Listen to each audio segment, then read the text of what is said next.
আজ দেখতে পেয়েছেন। কোথায় গেল আপনাদের 15 লক্ষ টাকা? নরেন্দ্র দামোদর দাস মোদী যে 15 লক্ষ টাকা দেওয়ার প্রতিশ্রুতি করেছিলেন, আজকে কোথায় গেল ভারতবর্ষের জিডিপি? আজকে কোথায় গেল ভারতবর্ষের অর্থনৈতিক স্ট্রাকচারের সেই সুবলিষ্ঠ রূপ? আজ কোথায় গেল আরবিআই এর প্রধানরা? কোথায় গেল ভারতবর্ষ উন্নতশীল দেশ থেকে আজকে নিম্ন প্রগতিশীল দেশ হয়ে গেল? তাই দেখুন, প্রতিটা জায়গায় জায়গায় আন্দোলন হচ্ছে, কৃষক আন্দোলন। আজকে কৃষকরা জেগে উঠেছে, তারা এই বিল চায় না। অবিলম্বে এই বিল প্রত্যাহার করতে হবে।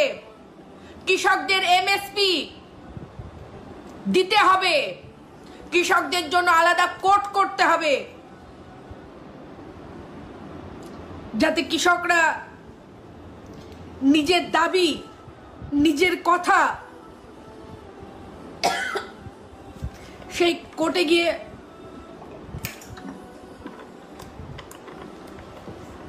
বলতে পারে। আজকে ভারতবর্ষের সমস্ত জনগণ, ভারতবর্ষের সমস্ত মানুষ কৃষকদের জন্য কাঁদছে, আর্তনাদ করছে, চিৎকার করছে, কৃষক বাঁচাও বলে দাবি করছে। আপনি নির্বিকার।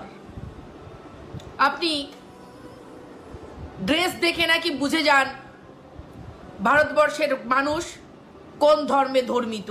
অর্থাৎ যে লুঙ্গি পরে থাকে সে মুসলিম, যে ধুতি পরে থাকে সে হিন্দু, যে শাড়ি পরে থাকে বাঙালি, যে ওয়েস্টার্ন ড্রেস পরে থাকে সে নন বেঙ্গলি। এটা নাকি আপনি অনুভব করতে পারেন বা বুঝতে পারেন। সেই জায়গায় দাঁড়িয়ে বলছি, যখন আপনার পাতে ভাত পরিবেশন হয়, যখন আপনাকে রান্না করে মাশরুম খাওয়ানো হয়, যখন আপনাকে বিভিন্ন সুস্বাদু খাবার দেয়া হয়, আপনি কি কোনো সময় অনুভব করতে পেরেছেন সেই খাবারের দানা, সেই চালের টুকরোটা, সেই চালটা কোন জাতের মানুষ, কোন ধর্মের মানুষ উৎপন্ন করেছে? আমরা ছোটবেলার থেকে বাপ দাদা ঠাকুরদার কাছ থেকে শুনি, জলের কোনো ধর্ম হয় না, রক্তের কোনো জাত হয় না, আর অন্নের কোনো পরিচয় হয় না।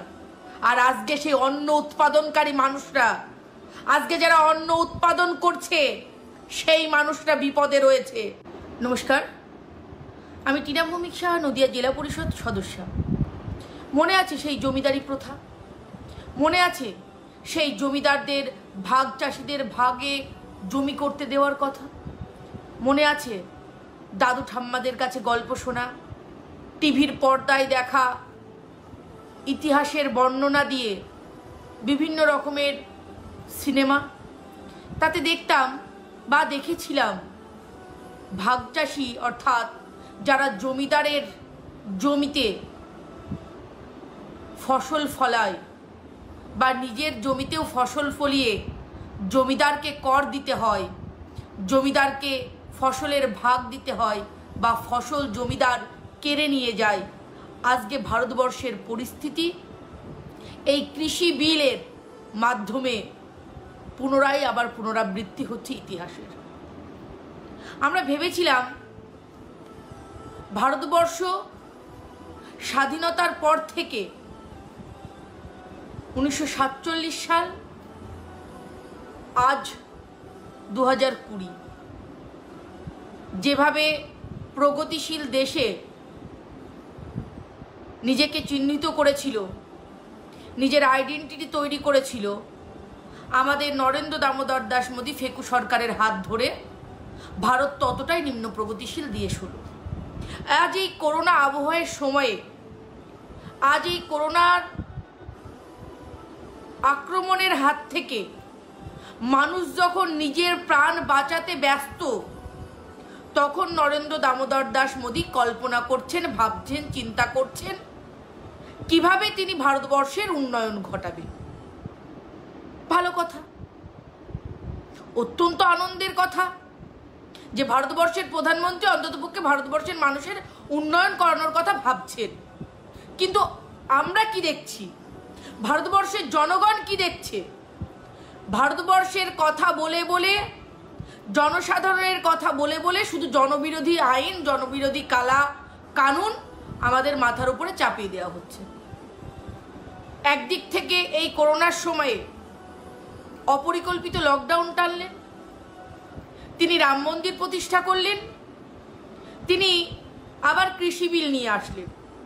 এই সময় এই করোনা আবহাওয়া চলাকালীন ভারতবর্ষের কোনো মানুষ তার কাছে কি কৃষি বিল চেয়েছিলেন? অনেক নেতারা আছে দেখবেন, অনেক সমর্থকরা আছে দেখবেন, চিৎকার করে বলে উঠবে কৃষি বিল তো কংগ্রেসরা আনতে চেয়েছিল।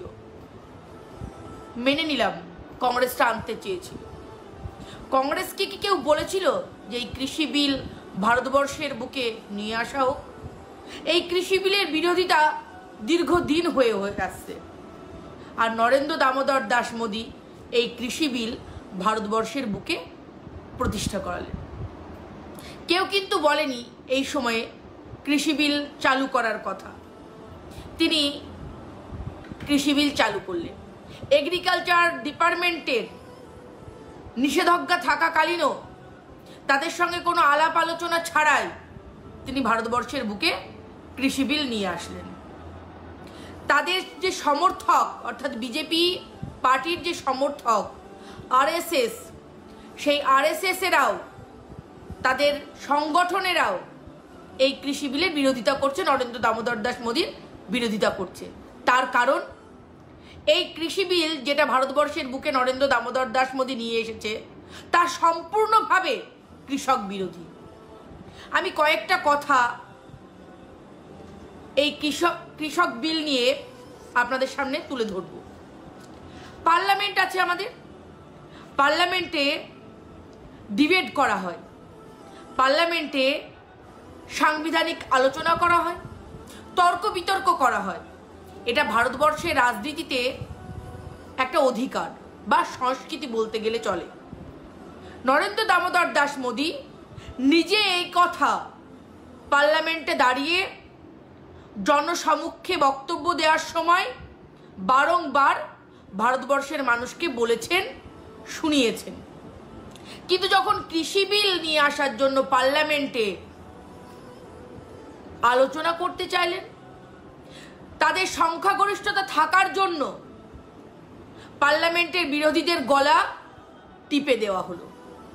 যখন ভোটের কথা উঠে আসলো যে ভোটের মাধ্যমে পার্লামেন্টে জারি করা হোক এই বিল, কজন সমর্থন করছেন, কতজন সমর্থন করছেন না, তিনি তখন সুইচ টিপে ভোটের পদ্ধতিতে না গিয়ে তিনি বললেন ধ্বনি ভোটের মাধ্যমে পার্লামেন্টে এই বিল পাশ হবে। চিৎকার করে হ্যাঁকে না বানিয়ে, নাকে হ্যাঁ বানিয়ে পার্লামেন্টের ভিতরে সংখ্যাগরিষ্ঠতা থাকার জন্য কৃষক বিল পাশ করে দিলেন। তিনি একবারও জানতে চাইলেন না সকলের মতামত কি আছে। যেভাবে রাতের অন্ধকারে 2016 সালের 8ই নভেম্বর সবার অজান্তে নোটবন্দীকরণ করেছিলেন, ডিমনিটাইজেশন করেছিলেন, ঠিক সেইভাবেই সেই পদ্ধতিতে আবার কৃষক বিল ভারতবর্ষের বুকে চালু করা হলো। এখানে এই কথাটা প্রকৃষ্টভাবে বলা যায় জোর জার মুলুক তার, অর্থাৎ নরেন্দ্র দামোদর দাস মোদী ভারতবর্ষের ক্ষমতা সামলানোর পর থেকে তিনি একটা জিনিস খুব ভালোভাবে প্রতিষ্ঠা করেছেন, তার ক্ষমতা আছে, তার গায়ে জোর আছে, তার সংখ্যাগরিষ্ঠতা আছে। তিনি চাইলেই যখন ইচ্ছা আইনকে বুড়ো আঙুল দেখাতে পারেন, যখন ইচ্ছা আইনকে পরিবর্তন করে নতুন আইন আনতে পারেন। তিনি নিজেকে বাহুবলী মনে করেন এবং বারবার বাহুবলী হওয়ার প্রমাণ ভারতবর্ষের মানুষের উপরে তুলে দেন। তাই তিনি সুইচ টিপে ভোট করাতে পার্লামেন্টে বিশ্বাসী নন।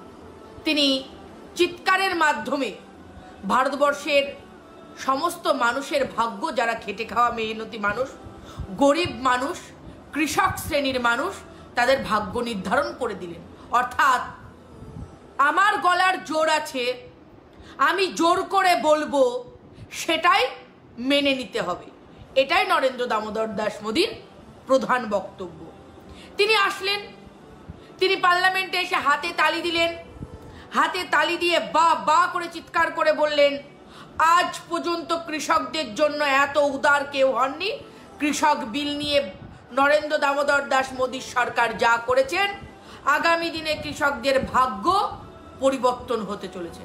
অবশ্যই আপনার মতো একটা অপদার্থ মানুষ যতদিন ভারতবর্ষের বুকে স্বৈরতান্ত্রিক নীতি নিয়ে, ক্ষমতা অপপ্রয়োগ নিয়ে শাসন করবেন, ততদিনই ভারতবর্ষের সমস্ত মানুষের ভাগ্য তলানিতে ঠেকবে। আজ জিডিপি -23, আজ কৃষকদের নিয়ে আপনি যে খেলাটা খেললেন আদানি আম্বানিদের বড়লোক করার জন্য, তা কি দেশের মানুষ, গ্রামের মেহনতি খেটে খাওয়া মানুষ বুঝতে পারছে না? নিশ্চিতভাবে বুঝতে পারছে। তাদের আওয়াজ আপনি শুনতে পাচ্ছেন না। আপনি কোটি কোটি টাকা খরচ করছেন বিজ্ঞাপনের জন্য। আপনি ইংলিশে বিজ্ঞাপন ছাপিয়ে ইংরাজি পত্রিকায় প্রতিদিন পাবলিশ করছেন কৃষকদের জন্য। বলি, ভারতবর্ষের খেটে খাওয়া মেহনতি কৃষকরা কতজন ইংরাজি পড়তে পারে? আপনাকে জিজ্ঞাসা করছি নরেন্দ্র দামোদর দাস মোদী, আপনি যে চালাকি জোচ্চুরিটা করছেন, আপনি যে কৃষকদেরকে বোকা বানাচ্ছেন, আপনি ইংরাজি পত্রিকাতে কৃষকের বিল নিয়ে বিভিন্ন সংলাপ লিখে ভারতবর্ষের কোটি কোটি টাকা খরচ করছেন, কটা কৃষক সেই ইংরাজি পত্রিকাটা পড়তে পারছে আমাকে বলতে পারবেন? কটা মানুষ সেই ইংরাজি পত্রিকাটা পড়ে বুঝে এই বিল সম্বন্ধে নিজেদেরকে মেলে ধরতে পারছে ভারতবর্ষের বুকে বলতে পারবেন? পারবেন না তো। তার কারণ আপনি তো প্রথম থেকেই ভারতবর্ষের মানুষকে বোকা বানানোর জন্যই নিজেদের সমস্ত নেতৃত্বদের নিয়ে, মোটা ভাই ছোটা ভাইদের নিয়ে সুপরিকল্পনা করে আপনি ভারতবর্ষের সমস্ত মানুষকে, খেটে খাওয়া মেহনতি মানুষকে বোকা বানাচ্ছেন। আপনি কৃষকদেরকে বোকা বানানোর জন্য যে বিল এনেছেন, সেই বিলের মধ্যে অত্যাবশ্যক জিনিস অর্থাৎ অত্যাবশ্যক পণ্য নিয়ন্ত্রণ আইন তুলে দিলেন। অত্যাবশ্যক জিনিসের মধ্যে কি কি ছিল যেগুলো আপনি বাদ দিলেন? চাল, আলু, তৈলবীজ, তেল, বিভিন্ন জিনিস আপনি বাদ দিয়ে দিলেন, যেগুলো মানুষের নিত্য প্রয়োজনীয় জিনিস, যেগুলো না হলে সাধারণ মানুষের জীবন চালানো অত্যন্ত কঠিন। সেই জায়গায় দাঁড়িয়ে আপনি কি করলেন? আপনি সেই নিয়ন্ত্রণ রেখা তুলে দিলেন। অর্থাৎ আগামী দিনে কোনো কালোবাজারি মানুষ, কোনো কোম্পানি গরিব খেটে খাওয়া মেহনতি মানুষের কাছের থেকে কম পয়সায় জিনিস কিনে ঘর ভর্তি করে রাখলেও তার বিরুদ্ধে কোনো কিছু বলা যাবে না। তার কারণ আপনাকে রিলায়েন্স কোম্পানিকে বড়লোক করতে হবে। ঠিক যেভাবে জিও ফোন প্রথম আপনি লঞ্চ করেছিলেন, জিও ফোনের অ্যাম্বাসেডার হয়েছিলেন, জিও নেটওয়ার্কের অ্যাম্বাসেডার হয়েছিলেন। প্রথমে আমরা যখন ফোন ইউজ করতাম 10 টাকাতেও একটা মানুষ সারা মাস একটা ফোন ব্যবহার করতে পারত। সে যদি মোবাইলে টাকাও না মারত, তার ইনকামিং কলটা অন্তত পক্ষে ফ্রি থাকতো। কিন্তু আপনি ঘটা করে জিও নিয়ে আসলেন। জিও আসার পরে সমস্ত টেলিকম ব্যবসায়িকরা, সমস্ত টেলিকম স্ট্রাকচারটা বদলে গেল। প্রথমে 1 বছর ফ্রি দিলেন। 1 বছর ফ্রি পেয়ে মানুষ সকলে ভাবলো হয়তো জিও ধন ধামাকা অফার নিয়ে এসেছে মানুষের ভালো করার জন্য। আপনার সেই জিও আজ গরিব মানুষকে চুষে খাচ্ছে, আজ সাধারণ মানুষের পকেটের পয়সা কেটে নিয়ে যাচ্ছে। জিওর দেখা দেখি আনুষঙ্গিক টেলিকমগুলো আজ 300 টাকা রিচার্জ না করলে বা 500 টাকা রিচার্জ না করলে ইনকামিং কলটা পর্যন্ত অফ করে দিচ্ছে। যে আদানি আম্বানিরা আপনি আসার আগে দেউলিয়া ছিল, সেই আদানি আম্বানিদের কত গুণ সম্পত্তি বৃদ্ধি হয়েছে আপনি নিজে জানেন কি? আপনার মোটা ভাই ছোটা ভাই এই আদানি আম্বানিদের তৈল তোষণ করতে গিয়ে, তৈল মর্দন করতে গিয়ে ভারতবর্ষের অগণিত মানুষকে শেষ করে দিচ্ছে, সেটা জানেন কি? আজকে যেভাবে কৃষি বিল এনেছেন, সেই কৃষি বিলের প্রধান যে আইনটা রেখেছেন, তাতে ভারতের কৃষকদের কি ভালো হতে পারে আপনি একটু বুঝিয়ে বলতে পারবেন? আজকে ফার্মারদের জন্য যে বিল নিয়ে এসেছেন আপনি, farmer produce trade and commerce bill 2020, এই যে বিল, এই বিলে কৃষকদেরকে আপনি লিখিতভাবে কতগুলো তথ্য কৃষকদের সামনে তুলে ধরেছেন। সেই তথ্য অনুযায়ী কৃষকরা থার্ড পার্টির কাছে নিজের জিনিস বিক্রি করতে পারবে, যেটা আগে কৃষকরা করত। আমাদের কৃষি জমির উৎপাদিত ফসল কৃষকরা নিজে বিক্রি করত, বা কোনো দালাল মাধ্যমে বিক্রি করত, বা তারা নিজে সরকারি মান্ডির কাছে গিয়ে বিক্রি করত, যার এমএসপি নির্ধারণ করা ছিল। অর্থাৎ ন্যূনতম একটা প্রাইস, ন্যূনতম একটা টাকা বরাদ্দ থাকতো, এর নিচে কোনো কৃষক তার ফসল বিক্রি করবে না। অর্থাৎ সরকার যাতে কৃষক দেউলিয়া না হয়ে যায়, সেই দিকে লক্ষ্য রেখে এমএসপি আইনটাকে চালু রেখেছিল। আর আপনি এই বছরের বিলে ভারতের সমস্ত কৃষকদের জন্য যে অভিশাপ নিয়ে আসলেন, অর্থাৎ কৃষকদের এমএসপি বলে কোনো বস্তু থাকবে না। কৃষক যদি মনে করে কৃষক সঙ্গে সঙ্গে জিনিস বিক্রি করতে পারে, বা থার্ড পার্টির কাছে গিয়ে নিজের উৎপাদিত পণ্য ফসল বিক্রি করতে পারে, যেটা আগেও কৃষকরা করত। এখন কি হচ্ছে, সেই কৃষকরা আপনার এই বিল অনুযায়ী কোনো বাধ্যবাধকতার মধ্যে, অর্থাৎ সরকার কোনো বাধ্যবাধকতার মধ্যে থাকছে না যে আগামী দিনে কৃষকদের উৎপাদিত ফসল কেনার জন্য সরকারকে ন্যূনতম একটা টাকা কৃষকদেরকে ধার্য করতে হবে। সেই জায়গার থেকে পরিষ্কারভাবে সরকার বেরিয়ে আসলো। কৃষকরা আন্দোলন করছে, কৃষকরা চাইছে তাদের জীবন, তাদের জীবিকা, তাদের ফসল, উৎপাদিত দ্রব্য যেগুলো ন্যূনতম চাহিদা হিসাবে ভারতবর্ষের মানুষরা ব্যবহার করে, তার একটা এমএসপি থাকা প্রয়োজন। আপনি শুনবেন না, এমএসপি রাখবেন না, আপনি চাইছেন টোটাল জিনিসটাই বেসরকারিকরণ হোক। তার কারণ আপনি সরকারিকরণে বিশ্বাস কম করেন, বেসরকারিকরণে আপনি বিশ্বাস বেশি করেন, এবং এই বেসরকারিকরণের মাধ্যম দিয়ে আপনি জিওকে, অর্থাৎ রিলায়েন্স কোম্পানিকে আবার বড়লোক করার চিন্তাভাবনা নিচ্ছেন। আপনি সেকেন্ড বিলে বলেছেন কৃষকরা চাইলে এগ্রিমেন্ট করতে পারে কোম্পানির সঙ্গে, যে এগ্রিমেন্টের মাধ্যমে কোম্পানিগুলো কৃষকের জমি টেক ওভার করবে। অর্থাৎ 5 বছর একটা কৃষকের জমি কোনো একটা কোম্পানি নিল, এবং সেই কোম্পানি নির্ধারণ করে দেবে 5 বছর কৃষক কোন ফসল ফলাবে। অর্থাৎ আমি যদি মনে করি এবছর আমার আলু ভালো হয়েছে, পরের বছর আমি কলা চাষ করব, কৃষকরা কিন্তু নিজের স্বাধীনতা হারালো। কৃষকদেরকে ওই 5 বছরে ঠিক করে রাখতে হবে, কোম্পানি যেটা বলবে সেই অনুযায়ী তাদেরকে ফসল ফলাতে হবে, এবং যে ন্যূনতম প্রাইস বা যে প্রাইস কোম্পানি বেঁধে দেবে সেই টাকায় কৃষক পাবে। অর্থাৎ এবছরে যদি আমার 5 কুইন্টাল আলু কোম্পানিকে দেওয়ার কথা থাকে, আমার জমিতে যদি 10 কুইন্টাল আলু উৎপাদিত হয়, আমি কিন্তু সেই 5 কুইন্টাল আলু কোম্পানিকে দিয়ে 10 কুইন্টাল আলু, 5 কুইন্টাল আর আলু বিক্রি করতে বাইরে যেতে পারবো না। অর্থাৎ আমাকে ওই জমি, অর্থাৎ 1 বিঘা জমি কোনো কোম্পানি যদি আমার কাছে নিয়ে থাকে, তাহলে সেই 1 বিঘা জমির উপরে 1 বছরে কত রকম ফসল বা কি ফসল উঠবে, সেই ফসলের টোটাল ভাগ কোম্পানি। অর্থাৎ এখানে কৃষক মারার আবার কিন্তু একটা ফন্দি হলো।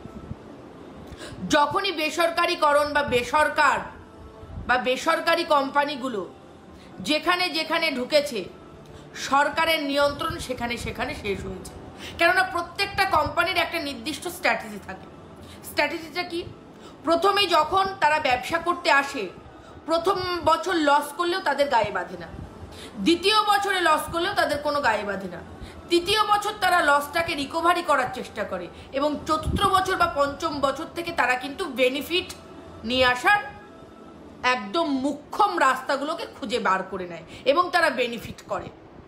এই জায়গায় দাঁড়িয়ে কোনো কৃষক কোনো কোম্পানির দ্বারা প্ররোচিত হলে, কোনো কোম্পানির দ্বারা যদি ক্ষতিগ্রস্ত হয়, তাহলে সেই কৃষকের আর্তনাদ শোনার জন্য সরকার কোনো ফোরাম বা কোর্ট খুলছে না। তার কারণ সরকার চাইছে না কোম্পানির বিরুদ্ধে কোনো ফার্মার বা কৃষক কথা বলুক। তার একমাত্র কারণ হচ্ছে নরেন্দ্র দামোদর দাস মোদী কোম্পানিগুলোকে বড়লোক বানানোর জন্য, কোম্পানিগুলোকে আরও উচ্চবিত্তশালী করার জন্য গরিবের পেটে লাথি মারতে চাইছে। আজকে ধরে নিন যারা আমাদের সঙ্গে ফেসবুক লাইভে আছেন, তাদের অনেকের বাবা, অনেকের দাদা, অনেকের কাকা বা নিজেরাও চাষ কাজের সঙ্গে যুক্ত। আজকে কোনো কোম্পানি ধরুন আপনার সঙ্গে এগ্রিমেন্ট করেছে, সেই এগ্রিমেন্ট অনুযায়ী আপনি ফলপ্রসূ আশানুরূপ ফসল দিতে পারলেন না, পরবর্তী ক্ষেত্রে যদি সেই কোম্পানি আপনার নামে কেস করে, একটা বিশাল অঙ্কের টাকা সেই কোম্পানি কিন্তু কেসের জন্য খরচ করতে পারবে। কিন্তু আপনাদের মতো, আমাদের মতো খেটে খাওয়া মেহনতি চাষি পরিবারের লোকেরা একটা কোম্পানির সঙ্গে কি লড়াই করতে পারবে? একবার ভাববেন। যখন কোনো বিত্তশালী, কোনো উচ্চপদস্থ কোম্পানির সঙ্গে একটা কৃষকের লড়াই হবে, জয় কিন্তু সেই উচ্চবিত্তশালী কোম্পানিরই হবে। কৃষকের পাশে দাঁড়ানোর মতো আওয়াজ, কৃষকের পাশে দাঁড়ানোর মতো ব্যক্তি তখন কিন্তু খুঁজে পাওয়া যাবে না। আজকে মমতা বন্দ্যোপাধ্যায়কে অনেককে বাঁকা কথা বলেছিলেন। সিঙ্গুর আন্দোলনের সময় যখন জমি উদ্ধার করেছিলেন, টাটার ন্যানো কোম্পানিকে যখন কারখানা খুলতে দিয়েছিলেন না, তখন সবাই বলেছিলেন মমতা বন্দ্যোপাধ্যায় পশ্চিমবাংলায় শিল্প আনতে দিচ্ছেন না। আজ দেখুন মমতা বন্দ্যোপাধ্যায় পূর্বে যে সিদ্ধান্ত নিয়েছিলেন, ইতিহাসের পাতায় সেই সিদ্ধান্ত স্বর্ণাক্ষরে লেখা থাকবে। তার কারণ মমতা বন্দ্যোপাধ্যায় বুঝতে পেরেছিলেন ন্যানোর কোনো ভবিষ্যৎ নেই। আর এই ন্যানো কোম্পানিকে নিয়ে টাটা সিঙ্গুরে যে জমি অধিগ্রহণ করে কোম্পানি খুলতে চাচ্ছে, তাতে চাষিও মরবে, এখানে কোনো শিল্প প্রতিষ্ঠা হবে না। ঠিক সেই কথা অনুযায়ী আজ মমতা বন্দ্যোপাধ্যায়ের কথা মিলে গেছে এবং আপনারা প্রত্যেকে উপলব্ধি করতে পাচ্ছেন, দেখতে পাচ্ছেন টাটার ন্যানো কোম্পানির গাড়ি ব্যান্ড হয়ে গেছে, সিল হয়ে গেছে, টাটার ন্যানো কোম্পানির গাড়ি চলছে না। ঠিক এইভাবেও আজকে মমতা বন্দ্যোপাধ্যায় কৃষকদের জন্য আওয়াজ তুলেছে। আজ রাজ্যসভায়, আজ লোকসভায় মমতা বন্দ্যোপাধ্যায়ের নেতৃত্বে, মমতা বন্দ্যোপাধ্যায়ের আহ্বানে আজ এমপিরা, রাজ্যসভার এমপিরা লড়াই করছে কৃষকদের জন্য। তার কারণ তারা বুঝতে পেরেছে, তারা জানে যে এই কৃষক বিল সব থেকে ক্ষতিগ্রস্ত হবে কৃষকরা, আর সব থেকে লাভবান হবে আদানি আম্বানিদের মতো কোম্পানিগুলো। ভাবুন না, একবার চিন্তা করুন না, যে সময়ে জিও আসলো, আদানি আম্বানিরা এসে বড় বড় বক্তব্য দিয়ে বলল ভারতবর্ষের ভালো করার জন্য, টেলিকম ব্যবস্থাকে ভালো করার জন্য জিও ভারতবর্ষের বুকে নিয়ে এসেছে। ঠিক সেইভাবে আজ ঠিক কৃষক বিল আসার পরে আদানি আম্বানিরা গলা উঁচু করে বুক ফুলিয়ে বলল জিও যেভাবে ভারতবর্ষের বুকে ব্যবসা করেছে, মানুষকে টেলিকম ব্যবস্থার মধ্যে যেভাবে সাফল্যতা দিয়েছে, ঠিক সেইভাবে চাল ডাল বিক্রি করে ভারতবর্ষের মানুষকে সফলতা দেবে বা ভারতবর্ষের মানুষের কাছে জিনিস পৌঁছে দেবে। বলি কে বলেছে আপনাদেরকে এত দায়িত্ব নিতে? কে বলেছে ভারতবর্ষের সমস্ত মানুষের সমস্ত দায়িত্ব আপনাদের মাথার উপরে নেন? কই আজকে করোনার সময়ে, লকডাউনের সময়ে যখন অনাহারে মানুষ না খেতে পেয়ে মরছে, তাদের বাড়িতে বাড়িতে চাল ডাল তখন তো পৌঁছে দিলেন না? যারা না খেতে পেয়ে দীর্ঘক্ষণ সময় পায়ে হেঁটে রাস্তাতে করে বাড়ি আসছিল, তাদের কাছে তো গাড়ি পৌঁছে দিলেন না? তাদের ট্রেন ভাড়াটা তো দিলেন না আদানি আম্বানিদের মতো কোম্পানিগুলো? আর আজকে ঠিক যে সময়ে নরেন্দ্র দামোদর দাস মোদী কৃষি বিল নিয়ে আসলো, অমনি করেই তারা এসে গেল, বুক ফুলিয়ে বলল ভারতবর্ষের সমস্ত মানুষের কাছে তারা চাল ডাল পৌঁছে দেওয়ার জন্য রিলায়েন্স মার্ট খুলবে। বলি সব দায়িত্ব নরেন্দ্র দামোদর দাস মোদী আপনাদের তো দিয়ে রেখেছে, কৃষক মারার দায়িত্বটুকু কি আপনাদেরকে দিয়েছে? আজ কৃষকদের যে অশান্তি, কৃষকদের যে আতঙ্ক, সেই আতঙ্কের হাত থেকে তারা বাঁচার জন্য ভারতবর্ষের বুকে শুধু পশ্চিমবঙ্গ বাদ দিয়ে বিভিন্ন রাজ্যে যেখানে বিজেপি শাসিত রাজ্য আছে সেখানে কৃষক আত্মহত্যা করছে, কৃষকরা আন্দোলন করছে, ট্রেন লাইন অবরোধ করছে, জায়গায় দাঁড়িয়ে কৃষকরা নিজের গায়ে পেট্রোল ছিটিয়ে নিজেকে আগুন জ্বালিয়ে পুড়িয়ে দিচ্ছে। নরেন্দ্র দামোদর দাস মোদী আপনি দেখতে পাচ্ছেন না, আপনি শুনতে পাচ্ছেন না, আপনি অনুভব করতে পাচ্ছেন না কৃষকদের ব্যথা, কৃষকদের যন্ত্রণা, কৃষকদের কাতর আর্জি? আপনি কোম্পানির কাছে কৃষকদেরকেও বেচে দিলেন। আপনি যেভাবে কোম্পানির কাছে সমবায় বিক্রি করেছেন, এলআইসি বিক্রি করেছেন, রেল বিক্রি করেছেন, আপনি তো বলেছিলেন বুলেট চালাবেন ভারতবর্ষের বুকে, আপনি তো প্রতিটা কৃষকের বুকে বুলেট চালাচ্ছেন। আপনি বলেছিলেন দ্রুত গতিতে ট্রেন চালিয়ে ভারতবর্ষের মানুষকে এখান থেকে ওখানে পৌঁছে দেবেন বুলেট ট্রেনের মাধ্যমে। আপনি তো দ্রুত গতিতে সমস্ত কিছু বেসরকারীকরণ করে ভারতবর্ষের নামটাকেই গোলামের খাতাতে তুলে দিচ্ছেন। ইস্ট ইন্ডিয়া কোম্পানি ভারতবর্ষের বুকে ব্যবসা করতে এসেছিল, আর ব্যবসার সাথে সাথে ভারতবর্ষকে গোলামে পরিণত করে 200 বছর ভারতবর্ষের বুকে ভারতবর্ষের মানুষের মাথার উপরে ছড়ি ঘুরিয়ে গেছে, ভারতবর্ষটাকে শেষ করেছে। সেই সময়ে আপনাদের পার্টির প্রবক্তারা, আপনাদের পার্টির লোকেরা ইস্ট ইন্ডিয়া কোম্পানির সঙ্গে ব্যবসা করেছে, স্বাধীনতার আন্দোলন লড়েনি। আজও আপনি সেই ইংরেজদের গোলামি করছেন, ইংরেজদের বুদ্ধি নিয়ে, সেই হাফ প্যান্ট পরা আরএসএস এর বুদ্ধি নিয়ে আপনি আবারও ভারতবর্ষটাকে শেষ করার জন্য, ভারতবর্ষের দরিদ্র মানুষকে শেষ করার জন্য, ভারতের গরিব খেটে খাওয়া মেহনতি মানুষকে শেষ করার জন্য আপনি উঠে পড়ে লেগেছেন। কৃষক বিরোধী বিল আপনি পাশ করে দিলেন। আপনার মন্ত্রিসভার মন্ত্রী সে এই কৃষক বিলের বিরোধিতা করে পদত্যাগ করল, তবুও আপনার চোখ খুলল না, তবুও আপনার লজ্জা হলো না। কেননা আপনার তো লজ্জা নেই। আপনার যদি লজ্জা থাকতো, আপনি যদি সেই রকম মনের মানুষ হতেন, তাহলে কৃষকের টাকায় ফুটানি করে, ভারতবর্ষের জনগণের টাকায় ফুটানি করে দেশ ভ্রমণ করে বেড়াতেন না। আজ করোনার লকডাউনের সময়ে মানুষ যখন না খেতে পেয়ে মরছে, আপনি ভারতবর্ষের বুকে কালোবাজারি শুরু করার জন্য নিয়ন্ত্রণ রেখা তুলে দিচ্ছেন।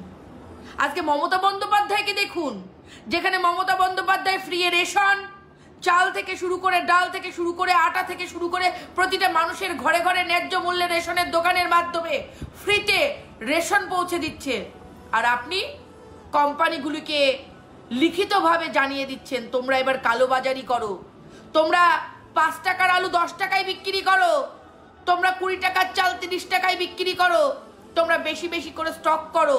আজকে ভারতবর্ষের কৃষকেরা যারা প্রতিনিয়ত পরিশ্রম করে দিনের পর দিন রক্ত ঘাম পরিশ্রম মিশিয়ে একটা চালের দানা তৈরি করে, সেই সব কৃষকদের কাছের থেকে কোম্পানিগুলো কম টাকায় পণ্য দ্রব্য কিনবে। তার কারণ আমাদের ভারতবর্ষ অগণিত কৃষক আছে যারা টাকা সুদে নিয়ে কৃষক লোনের মাধ্যমে কৃষিকাজ সম্পন্ন করে। তাদের ওই লোনটাকে শোধ করতে হবে, তাদের ধার নেওয়া টাকাটাকে পৌঁছে দিতে হবে। তাই আলু তাদেরকে স্টকে রাখলে চলবে না, ধান ঘরে রেখে দিলে চলবে না, তাড়াতাড়ি করে বিক্রি করে ধার শোধ করতে হবে। তাই সেই সব জিনিসগুলোকে অল্প পয়সাতে হলেও তাদেরকে বিক্রি করে দিয়ে মহাজনের ঘরে টাকাটা পৌঁছে দিতে হবে, যে টাকাটা ধার নিয়ে সে কৃষিকাজ করেছিল। আর সেই কৃষিকাজের জন্য তার রক্ত ঘাম পরিশ্রম তার সব কিছু মিশে রয়েছে সেই প্রতিটা চালের দানায়। সেই চালের দানাটা বেসরকারি কোম্পানির হাতে যখন পৌঁছবে, আজ মানুষ 50 টাকা কেজি দরে চাল কিনছে, কাল 100 টাকা দামের কেজি চাল কিনবে। 3 দিন আগে যে পেঁয়াজের দাম 30 টাকা ছিল, আজ পেঁয়াজ 50 টাকা। ও আপনাকে বলে তো কোনো লাভ নেই, তার কারণ আপনার যে অর্থমন্ত্রী নির্মলাজি, তাকে যদি যা বলা যায় যে পেঁয়াজের দাম বেশি, তিনি বলবেন আমি তো পেঁয়াজ খাই না, পেঁয়াজের দাম বেশি হলেও কোনো অসুবিধা নেই। উনি পেঁয়াজ খান না বলে ভারতবর্ষের অগণিত মানুষ বেশি দামে পেঁয়াজ কিনে খাক। উনি যদি পেঁয়াজ কিনে খেত তাহলে পেঁয়াজের দাম কম রাখত। উনি যদি পেঁয়াজ খেত তাহলে পেঁয়াজের দাম নিয়ন্ত্রণে রাখত। উনি যেহেতু পেঁয়াজ খান না, নির্মলা সীতারামন দিয়ে, উনি যেহেতু পেঁয়াজ পছন্দ করেন না, উনি নিরামিষাশী, তাই উনি পেঁয়াজের দাম বেশি হলেও কোনো কিছু আসে যায় না। নিজে বলে দিচ্ছেন আমরা তো খাই, সাধারণ মানুষরা তো খায়, ভারতবর্ষের সমস্ত মানুষের ঘরে কম বেশি তো পেঁয়াজ কেনা হয়। আজকে সেই নিয়ন্ত্রণ রেখাটুকু আপনি তুলে দিচ্ছেন। আর কত কিছু বেসরকারি করবেন, সব কিছু বেসরকারিকরণ করতে করতে ভারতবর্ষের নামটাও কোনোদিন না বেসরকারিকরণের হাতে তুলে দেন, বিক্রি না করে দেন। আজকে ভারতবর্ষের কৃষকরা আতঙ্কে দিন কাটাচ্ছে, তাদের কালটা কি হতে চলেছে। আজকে ভারতবর্ষের কৃষকেরা বুঝতে পেরেছে আপনার মতো অপদার্থ সরকারকে ভারতবর্ষের গদিতে নিয়ে আসা সব থেকে ঐতিহাসিক ভুল। তার কারণ ভারতবর্ষের মানুষ, জনগণ, যারা খেটে খায়, যারা মধ্যবিত্ত সম্প্রদায়ের মানুষ, তারা বুঝতে পেরেছে আপনার মতো ফেকু সরকার যে কথায় কথায় নিজেকে ফকির বলে আর 10 লাখ টাকার স্যুট পরে ঘোরে। ভারতবর্ষ স্বাধীন হওয়ার পরে অনেক প্রধানমন্ত্রী ওই চেয়ারটাতে বসেছে, তারা কেউ কখনো নিজেকে ফকির বলে আখ্যা করেনি। কিন্তু আপনি কথায় কথায় নিজেকে ফকির বলেছেন, কথায় কথায় নিজেকে ভিখারি বলেছেন, আর একদিক থেকে ভিক্ষুকের বেশে ভারতবর্ষের সম্পত্তি বিক্রি করে গেছেন। আপনি হচ্ছে সেই ভেষধারী রাক্ষস, যে ভেষধারী রাক্ষস সীতাকে হরণ করার জন্য হরিণ সেজে এসেছিল। আপনি হচ্ছে সেই ভেষধারী রাক্ষস যে সীতা মাকে ভিক্ষুকের বেশে হরণ করার জন্য সাধুর ছদ্মবেশ নিয়েছিল এবং সীতা মাকে হরণ করে নিয়ে গিয়ে নিজের লঙ্কায় নিয়ে গিয়েছিল। আপনি সেই রাক্ষস, আপনি সেই রাক্ষস, যে রাক্ষস প্রধানমন্ত্রী রূপে, যে রাক্ষস ভিখারি রূপে, যে রাক্ষসের মুখের ওপরে একটা মুখোশ পরিয়ে জনগণের সামনে দাঁড় করিয়ে জনগণকে লুট করার কাজ করছেন। আজকে ভারতবর্ষের জনগণ বুঝতে পেরেছে, তাই দেখুন প্রতিটা জায়গায় জায়গায় আন্দোলন হচ্ছে, কৃষক আন্দোলন। আজকে কৃষকরা জেগে উঠেছে, তারা এই বিল চায় না, অবিলম্বে এই বিল প্রত্যাহার করতে হবে। কৃষকদের এমএসপি দিতে হবে, কৃষকদের জন্য আলাদা কোর্ট করতে হবে, যাতে কৃষকরা নিজের দাবি, নিজের কথা সেই কোর্টে গিয়ে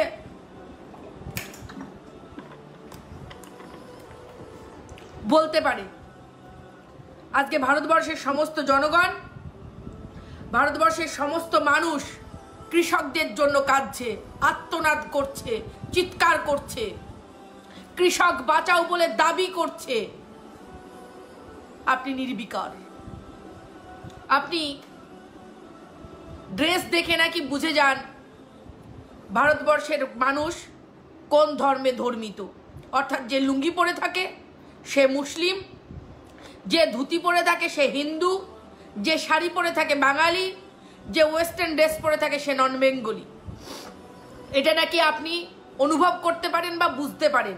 সেই জায়গায় দাঁড়িয়ে বলছি, যখন আপনার পাতে ভাত পরিবেশন হয়, যখন আপনাকে রান্না করে মাশরুম খাওয়ানো হয়, যখন আপনাকে বিভিন্ন সুস্বাদু খাবার দেয়া হয়, আপনি কি কোনো সময় অনুভব করতে পেরেছেন সেই খাবারের দানা, সেই চালের টুকরোটা, সেই চালটা কোন জাতের মানুষ, কোন ধর্মের মানুষ উৎপন্ন করেছে? আমরা ছোটবেলার থেকে বাপ দাদা ঠাকুরদার কাছ থেকে শুনি, জলের কোনো ধর্ম হয় না, রক্তের কোনো জাত হয় না, আর অন্নের কোনো পরিচয় হয় না। আর আজকে সেই অন্ন উৎপাদনকারী মানুষরা, আজকে যারা অন্ন উৎপাদন করছে সেই মানুষরা বিপদে রয়েছে। তাই আসুন সকলকে আহ্বান করব, কৃষকদের পাশে দাঁড়ান। কেননা কৃষক জনবিরোধী বিল ভারতবর্ষের প্রধানমন্ত্রী যারা নিয়ে এসেছে, আগামী দিনে আমাদের ভারতবর্ষের মানুষকে না খেতে পেয়ে মরতে হবে। আমাদের ভারতবর্ষের মানুষকে অন্য দেশ থেকে খাবার কিনে আনতে হবে। কেননা অবাধে আমাদের ভারতবর্ষের বুকে উৎপন্ন ফসল, উৎপন্ন সবজি, উৎপন্ন দ্রব্য কোম্পানিরা কিনে নিয়ে গিয়ে বিদেশে রপ্তানি করবে এবং ভারতবর্ষে অবিলম্বে খাবারের আকাল হতে চলেছে। সেই জায়গায় দাঁড়িয়ে আমাদেরকে আবার কোম্পানির কাছ থেকে খাবার কিনে খেতে হবে জিএসটি দিয়ে। অর্থাৎ আজকে আপনি যেখানে বাজারে গিয়ে বেগুন কিনে খাচ্ছেন, পটল কিনে খাচ্ছেন, সবজি কিনে খাচ্ছেন অল্প মূল্যে, যখন কোম্পানিগুলো সেই মূল্য দরে সবজি কিনে নিয়ে গিয়ে নিজের কোল্ড স্টোরে রাখবে, এসির হাওয়া খাইয়ে যখন আপনাকে কিনতে যেতে হবে, তখন 5 টাকার পটলটা আপনাকে 40 টাকায় কিনতে হবে, 10 টাকার বেগুনটা আপনাকে 50 টাকায় কিনতে হবে। পারবেন তো? আজকে ভারতবর্ষের বুকে বেকারের পর বেকার বসে রয়েছে, চাকরি নেই, কোনো ইনকাম সোর্স নেই। আর নরেন্দ্র দামোদর দাস মোদী সাধারণ মানুষকে বেকার হওয়ার হাত থেকে না বাঁচিয়ে, যাতে মানুষের পকেট কেটে পয়সা বের করে নিয়ে গিয়ে কোম্পানিরা বড়লোক হয়, সেই ব্যবস্থা করছেন। সত্যি আলেকজান্ডার বলে গিয়েছিল, সত্যি সেলুকাস বড় বিচিত্র এ দেশ। আজকে সেই কথাটাই বারবার মনে পড়ছে। নরেন্দ্র দামোদর দাস হাতে যেদিন থেকে ভারতবর্ষ গেছে, সত্যি ভারতবর্ষ বিচিত্র দেশ হয়ে গেছে।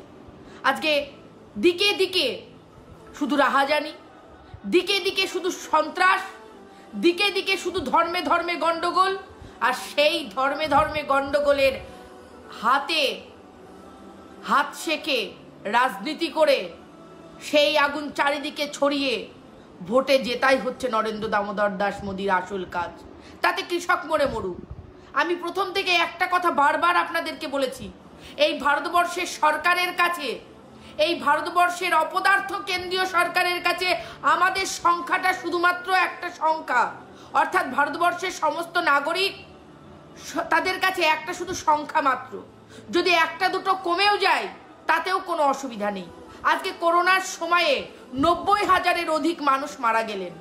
নরেন্দ্র দামোদর দাস মোদীর সরকার কোনো একটা পরিবারের পাশে দাঁড়ায়নি, কোনো একটা পরিবারকে আশ্বস্ত করেনি যে তাদের পরিবারের মানুষ মারা গেছে, তাদের পরিবারের জীবিকা নির্বাহ করতো, যে তাদের পরিবারের খাবারটা যে আনতো সে আজ নেই, তাদের পরিবারের ভরণ পোষণের দায়িত্ব কেন্দ্রীয় সরকার নিচ্ছে।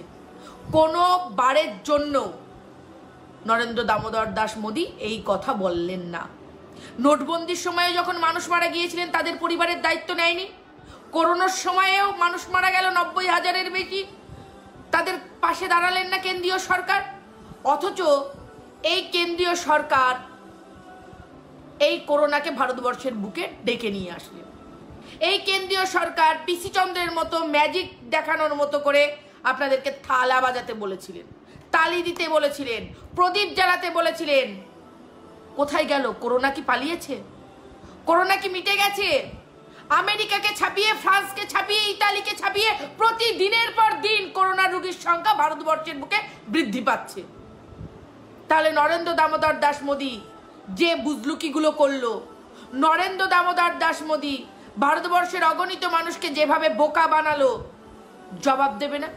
কৈফিয়ত দেবে না? কৈফিয়ত নেবেন না আপনারা? আজকে কৈফিয়ত নেওয়ার সময় এসেছে। প্রতিটা বাঙালি জাগুন, ভারতবর্ষের সমস্ত মানুষরা জাগুন।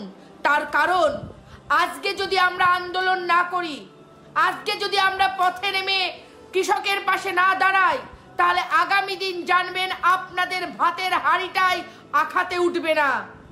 যেভাবে বিহারের বুকে ঘাস খেয়ে, কচুর শাক খেয়ে জীবনযাপন করছে অসংখ্য মানুষ, আমাদেরকেও আগামী দিনে ভাত ছাড়া কচুর শাক আর ওই ঘাস খেয়ে জীবনযাপন করতে হবে। আগামী দিনে আমাদেরকে না খেতে পেয়ে মরতে হবে কেন্দ্রীয় সরকারের জন্য। তাই আসুন সবাই মিলে লড়াই করি মমতা বন্দ্যোপাধ্যায়ের হাত ধরে। কেননা মমতা বন্দ্যোপাধ্যায় সেই মহিলা, যে মহিলা নোটবন্দির পরে 5 মিনিটের মধ্যে টুইট করে জানিয়ে দিয়েছিলেন ভারতবর্ষের বুকে সব থেকে বড় আর্থিক কেলেঙ্কারি, আর্থিক দুর্নীতি নোটবন্দিকরণ। সেদিনকে মমতা বন্দ্যোপাধ্যায়কে সবাই পাগলি বলেছিল। সেদিনকে মমতা বন্দ্যোপাধ্যায়কে সবাই বলেছিল যে এ হয়তো গরিবের ভালো চাইছে না। আরে নরেন্দ্র দামোদর দাস মোদী তো বলেছেন গরিব মানুষকে বড়লোক বানাবে আর বড়লোককে গরিব বানাবে, তাই নোটবন্দিকরণ। 15 লক্ষ টাকা দেবে জনধন যোজনার অ্যাকাউন্টের মাধ্যমে। মমতা বন্দ্যোপাধ্যায় ভুল বলছে, নোটবন্দিকরণ কোনো আর্থিক কেলেঙ্কারি হতে পারেনি। মমতা বন্দ্যোপাধ্যায় সেদিন ঠিক বলেছিল। মমতা বন্দ্যোপাধ্যায় ছিল বলেই এখনো পর্যন্ত পশ্চিমবাংলার মানুষের গায়ের ওপর দিয়ে গরম হাওয়াটা বয়নি। মানুষ এখনো বুঝতে পারেনি যে এই করোনার লকডাউনে কত বড় বিভীষিকা চারিদিকে শুরু হয়েছে। মমতা বন্দ্যোপাধ্যায় সেদিন যখন 5 মিনিটের মধ্যে টুইট করে আপনাদের সবাইকে জানিয়েছিল ভারতবর্ষের অর্থনৈতিক স্ট্রাকচার ভেঙে পড়তে পারে এই নোটবন্দির মাধ্যমে, আপনারা উপহাস করেছিলেন, হেসেছিলেন। আজ দেখতে পেয়েছেন কোথায় গেল আপনাদের 15 লক্ষ টাকা? নরেন্দ্র দামোদর দাস মোদী যে 15 লক্ষ টাকা দেওয়ার প্রতিশ্রুতি করেছিলেন, আজকে কোথায় গেল ভারতবর্ষের জিডিপি? আজকে কোথায় গেল ভারতবর্ষের অর্থনৈতিক স্ট্রাকচারের সেই সুবলিষ্ঠ রূপ? আজ কোথায় গেল আরবিআই এর প্রধানরা? কোথায় গেল ভারতবর্ষ উন্নতশীল দেশ থেকে আজকে নিম্ন প্রগতিশীল দেশ হয়ে গেল? মমতা বন্দ্যোপাধ্যায় সেই মমতা বন্দ্যোপাধ্যায় যে পূর্বের আভাস বুঝতে পারে।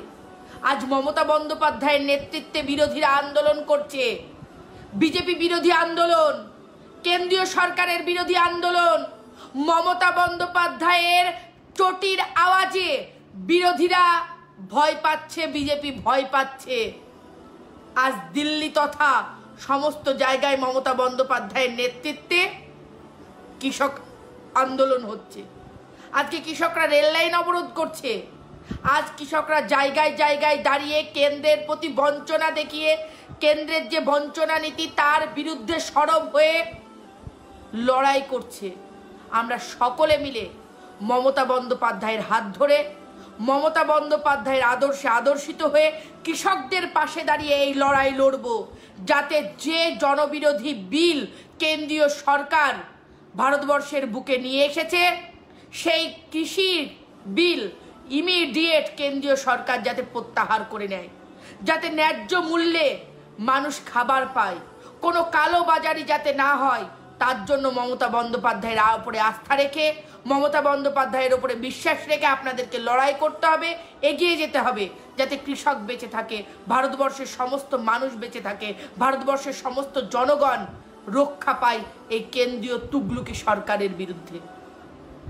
নরেন্দ্র দামোদর দাস মোদী নিজেকে তো ফকির বলেন, নরেন্দ্র দামোদর দাস মোদী নিজেকে ভিখারি বলেন। আচ্ছা, যারা সোশ্যাল মিডিয়ায় আজকে আমার সঙ্গে আছেন তাদের প্রত্যেককে জিজ্ঞাসা করছি, কম বেশি ভিখারি তো আমরা প্রত্যেকে দেখেছি, কম বেশি ফকির তো আমরা প্রত্যেকে দেখেছি। ট্রেন লাইনের ধারে, বাস স্ট্যান্ডে বা বাড়িতে ভিক্ষা করতে আসে, সেই সব মানুষগুলোর ড্রেসকে আপনারা লক্ষ্য করেছেন? দেখেছেন তারা কেমন টাইপের ড্রেস পরে? নরেন্দ্র দামোদর দাস মোদী কিন্তু 10 লক্ষ টাকা দামে স্যুট পরে আবার নিজেকে ফকির বলে। নরেন্দ্র দামোদর দাস মোদীর আমলে যত বড় কেলেঙ্কারি হয়েছে আর কোনো প্রধানমন্ত্রীর আমলে তত বড় কেলেঙ্কারি ভারতবর্ষের বুকে হয়নি। যুদ্ধ যুদ্ধ খেলা করবে, যুদ্ধ যুদ্ধ আওয়াজ তুলবে, রাফাল কিনবে বলে কোটি কোটি টাকা ভারতবর্ষের বুক থেকে কেটে নিয়ে চলে যাবে। তিনি চীনকে বলবেন, ভারতবর্ষের মানুষকে শোনাবেন চীনের জিনিস বয়কট করুন, আর চীনকে বলবে আপনি আমাদের দেশে এসে ব্যবসা করুন। অর্থাৎ তিনি নিজে চীন থেকে 3000 কোটি টাকা দিয়ে মূর্তি কিনে নিয়ে এসে ভারতবর্ষের বুকে প্রতিষ্ঠা করবেন, আর ভারতবর্ষের সমস্ত মানুষকে বলবেন যে চীনের দ্রব্য বয়কট করুন। আমরা চীনের বাজার করতে যাই? এখানে যারা আছেন কেউ চীনে বাজার করতে গেছেন? চীনা দ্রব্য আসে কোথার থেকে? নরেন্দ্র দামোদর দাস মোদীর ইন্ধনে। নরেন্দ্র দামোদর দাস মোদী চীনা দ্রব্য ভারতবর্ষে প্রবেশ করতে দেয়, চীনা দ্রব্য ভারতবর্ষে বিক্রি করতে দেয় চীনের কোম্পানিগুলোকে, তাই চীনের কোম্পানির চীনা দ্রব্য ভারতবর্ষের বুকে পৌঁছয়। জনসাধারণকে ডাক দিয়ে কি হবে? জনসাধারণকে চীনা দ্রব্য বয়কট করুন বলে কি হবে? আগে আপনি নিজে অমিত শাহর ছেলেকে বলুন চীনা ভিভো কোম্পানির সঙ্গে চুক্তি বয়কট করতে।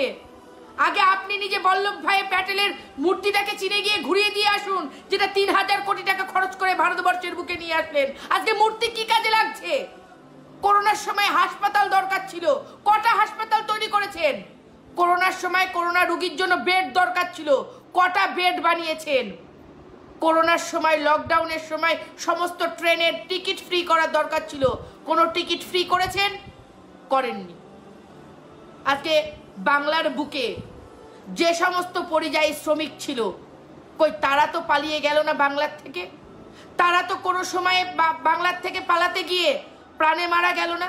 অথচ আপনার যেসব জায়গাগুলোতে বিজেপির সরকার আছে সেই জায়গার থেকে পরিযায়ী শ্রমিকরা পালিয়ে গেল ঘরে ফেরার জন্য, রাস্তায় হাঁটতে হাঁটতে প্রাণ হারালো, ট্রেনে কাটা পড়লো। অথচ আপনার কেন্দ্রীয় সরকারের কাছে যখন তথ্য চাওয়া হলো কতজন পরিযায়ী শ্রমিক মারা গেছে, আপনি তখন সগরিমায় বলে উঠলেন আমাদের কাছে এমন কোনো তথ্য নেই যে পরিযায়ী শ্রমিক মারা গেছে। লজ্জা করে না বলতে? ঘৃণা করে না? কতজন শ্রমিক কাটা পড়ে মারা গেল, কতজন শ্রমিক আত্মহত্যা করলো, কতজন শ্রমিক কুয়োতে ঝাঁপ দিল, কত মা প্রসব যন্ত্রণা সহ্য করতে না পেরে রাস্তায় প্রসব করে প্রাণ হারালো। লজ্জা করে না বলতে?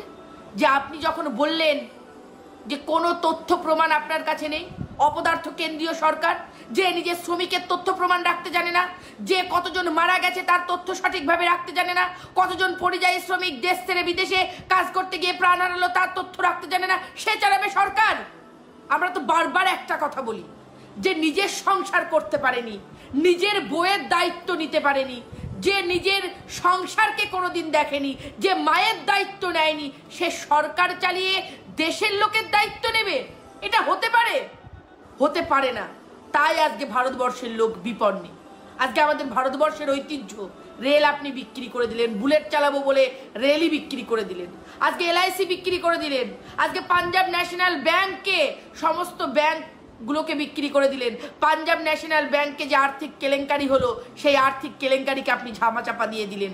আপনি কয়লা খনি বিক্রি করে দিলেন, আপনি চীনকে ভারতবর্ষের জমি পর্যন্ত দিয়ে দিলেন, চীনের কাছে গিয়ে 8 বার চা খেয়েছেন বলে। আপনি হিন্দুস্তান পাকিস্তান করেন, আপনি বাংলাদেশ পাকিস্তান করেন, অথচ আপনি প্রধানমন্ত্রী যে পাকিস্তানে বিনা নিমন্ত্রণে পৌঁছে যান। আপনি সেই প্রধানমন্ত্রী যে বিনা নিমন্ত্রণে পাকিস্তানে গিয়ে বিরিয়ানি খেয়ে আসেন। আপনি সেই প্রধানমন্ত্রী যে প্রধানমন্ত্রী 8 বার চীন সফর করেছেন, চীনের চা খেয়ে এসেছেন। আর সেই চীন আপনার সীমান্তে ঢুকে আমাদের জওয়ানকে, আমাদের ঘরের ছেলেকে গুলি করে হত্যা করে যায়। আপনি সেই অপদার্থ প্রধানমন্ত্রী। আপনি পাকিস্তানকে শিক্ষা শিখাবেন বলেছিলেন না? আপনি পাকিস্তানকে উচিত জবাব দেবেন বলেছিলেন না? পাকিস্তানের জিডিপি আজ কোথায় আর আপনার জিডিপি কোথায়? লজ্জা করে আপনার? পাকিস্তানকে এয়ার স্ট্রাইক করে শিক্ষা দিতে গিয়েছিলেন, পাকিস্তান আপনাকে শিক্ষা দিয়েছে। বুঝতে পারছেন? শিখুন। আজকে আপনার জিডিপিটার দিকে তাকিয়ে দেখুন, ভারতবর্ষের বুকে সব থেকে নিম্ন জিডিপি আপনার সময়ে, অর্থাৎ -23। লজ্জা করে না আপনার? পাকিস্তান বাংলাদেশকে শিক্ষা শেখাতে শেখাতে পাকিস্তান বাংলাদেশের কাছে ভারতবর্ষের মাথাটা নত করে দিলেন। আজকে বাংলাদেশের জিডিপি কোথায়, আপনার জিডিপি কোথায়? আজকে বাংলার টাকা আপনি আটকে রাখছেন, বাংলাকে বঞ্চনা করছেন। বাংলার 53,000 কোটি টাকা আপনার কাছে ফেরত দিন, যেটা বাংলার টাকা, বাঙালিদের টাকা, বাংলার উন্নয়ন প্রকল্পে ধার্য করা টাকা, GST বাবদ কেটে নিয়ে যাচ্ছেন। সেই টাকা ভারতবর্ষের টাকা, বাঙালিদের টাকা, বাংলাকে ফেরত দিন, যাতে বাংলার উন্নয়ন আরো হয়। আপনি বড় বড় বুলি মারেন। আপনার বাবা কোন দেশের জমিদার ছিলেন? আপনার মা কোন দেশের রানী ছিল যে আপনার 3 লাখ টাকা দামের চশমা পরতে হয়, 10 লাখ টাকার জুতো পরতে হয়, 10 লাখ টাকার ড্রেস পরতে হয়, মাসে মাসে বিদেশ সফরে যেতে হয়, যার জন্য আয়েশ করার জন্য 8,500 কোটি টাকা দিয়ে বিমান কিনতে হয়?